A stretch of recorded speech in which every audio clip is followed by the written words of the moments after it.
Hello and welcome to Newcastle University's Business School. I'm really pleased that you've all come and joined us today for this webinar. I know that we've had bookings from offer holders from right around the world, which is really exciting. And we're all really looking forward to meeting you all when you hopefully come and join us in Newcastle in September. So I'm just going to start with some introductions. You will meet quite a few of us through the course of today's webinar.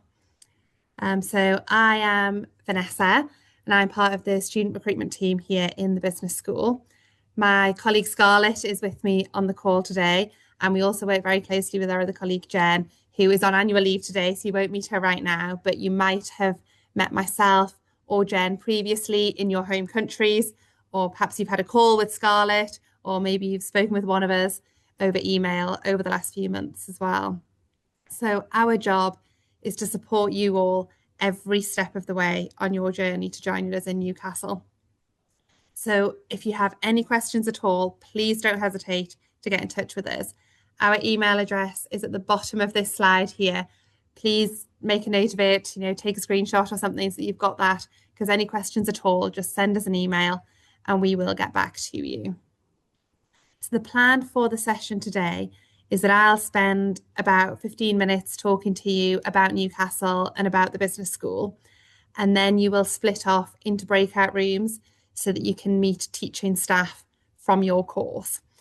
And other offer holders as well, who may end up being your future classmates if you come and join us in September. We'll also have a breakout room with current students. So you may want to go and have a chat with them as well and find out from their perspective what it's really like to be here and studying in Newcastle. So I'm sure you know this by now, but Newcastle is a city in the northeast of the UK. So we're just up here on the screen. By train, we're about 2.5 hours from London and about 1 hour from Edinburgh. So it's really easy to travel around the UK. And we've got an international airport here in Newcastle, which should make journeys from wherever in the world you're coming from really quite nice and easy for you to get here. The northeast of England really is beautiful. I've lived in a few different places in the UK and overseas, but I keep coming back to Newcastle in the end. So about 20 minutes away from the city, we've got some really gorgeous beaches. In the middle at the bottom here, this is Tynemouth Long Sands. I actually live only about 5 minutes away from there. If you're wanting to get out of the city, you can go surfing, you can go kayaking, you can go paddleboarding, or maybe just relax on the beach and watch the world go by. If you go about 30 minutes in the other direction, then you'll be in the countryside with the rolling hills, lots and lots of green space. You can see in the top right here that this is Hadrian's Wall, which, like I say, is only about half an hour from the campus in Newcastle. The city centre itself, again, is beautiful. We've got a really nice mix of Georgian architecture and modern architecture. There's lots of shops, there's restaurants, there's bars, we've got a theatre, we've got a river and a quayside. We've got everything in walking distance. So no matter what you're wanting to do when you're here, you can get around mostly by walking, or if not walking, then you can take some public transport, which is really easy to do within the city. Now, you might be wondering where the business school is in relation to all of this. So the images I've just shown you of the city centre, they fall within the yellow circle that you can see here on your screen. This is the main city centre. And then where the arrow is pointing to Newcastle Helix down in the bottom right-hand corner, this is where the business school is located. Now, the Helix site has had multi-million-pound investment over the last few years, and it's home to lots and lots of businesses and researchers. You can see the buildings are really modern. They've got top-class facilities inside of them. The business school is across on the left-hand side, but you get a slightly better view of it. I changed the screen here. So it's this silver building that is just here. Now, the building to the left in blue, that is an accommodation block. So you can live right next door if you would like to. And indeed, lots and lots of students choose to do that each year. The brown building just behind, this is also an accommodation block as well. It's not mandatory to live right next door. You can choose the accommodation that's going to best suit your lifestyle. Each year, some students say to me, but Vanessa, I want to live next to the gym because I want to wake up, go to the gym and then come into the business school. I said, that's fine too. We've got accommodation that's right next door to the gym as well. But you just need to assess what is going to be best to suit your lifestyle.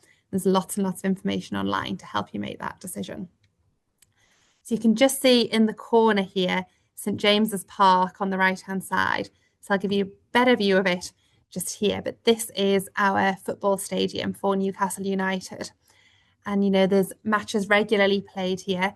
It's obviously just across the road from the business school, and lots of opportunities for you to go see a match or, you know, just get involved in the atmosphere that's happening in the local area on match day, because it really is a lovely experience. Inside of the business school, we've obviously got a lot of teaching rooms. We have lecture theatres, we have seminar rooms. This is where most of your teaching staff are located as well. So they all have offices. So they're really accessible if you need to go and visit them or meet with them about something. And we have lots of social spaces for you to meet up with your friends, or perhaps find a spot to do some of your work on one of your assignments. We've also got a careers hub that is down on the ground floor of the building to support all of your employability needs. So our business school is one of only 1% of business schools in the whole world that holds triple accreditation, and that is with AMBA, EQUIS and the AACSB. Some of our courses have additional accreditations as well, and if you're not sure about that for your course, I would recommend that you have a look on the web page about your course on the website, or ask in the breakout rooms that we'll have later on today, and we'll be able to tell you all the information about your course specifically. We are one of only 50 business schools in the world to hold prime status, which recognises our commitment to sustainability and responsible management education. And this year we were shortlisted for Business School of the Year as well. So what I'm really wanting to share with you through sharing these accolades with you is that it's not just us saying that Newcastle is a good place to come to. We've been assessed by lots of external boards as well, who've all taken a look at what we do, looked at the quality of education, looked at the fantastic student experience, looked at the outcomes of our graduates to award us these accreditations and these statuses. So when you come to Newcastle, as well as your experience being international students in the UK and in Newcastle, if you want to take that a step further, we do also have some study abroad opportunities for you, and they can last a semester, a whole year, or some shorter durations. So yesterday I was chatting with some students who've just come back from 2 weeks in Marseille in France, and they'd absolutely loved it. They were telling me all about their time there. So if having some extra international experience is something that you're keen on, then let us know. We can chat to you more about that later on in today's event, or send us an email. We can provide you with a bit more information afterwards. So we've got a really good track record of graduate success in the business school. You can see here on the slide that some of our subject areas are ranked really highly in the whole world for employability results. And that's really positive for you as students coming to study here. Most of our graduates are in work or further study within 15 months of graduation. Those of you who know how the UK stats work know that it takes 15 months for the UK government to survey the students, and then they crunch the data. So the stats on the screen are the most recent ones that we have. But thinking about the students who may go travelling or take up caring responsibilities as well, actually that's a really high percentage. And to do that, we have a really strong programme of careers and employability support. So as I'm talking through what that looks like, there's just a few images popping up on your screens there of some of our students taking up those opportunities in action. So we have dedicated careers counsellors within the business school, and you will have access to them, as well as having access to the career development team for the whole university as well. So really you're getting 2 sets of career support, which is fantastic for you.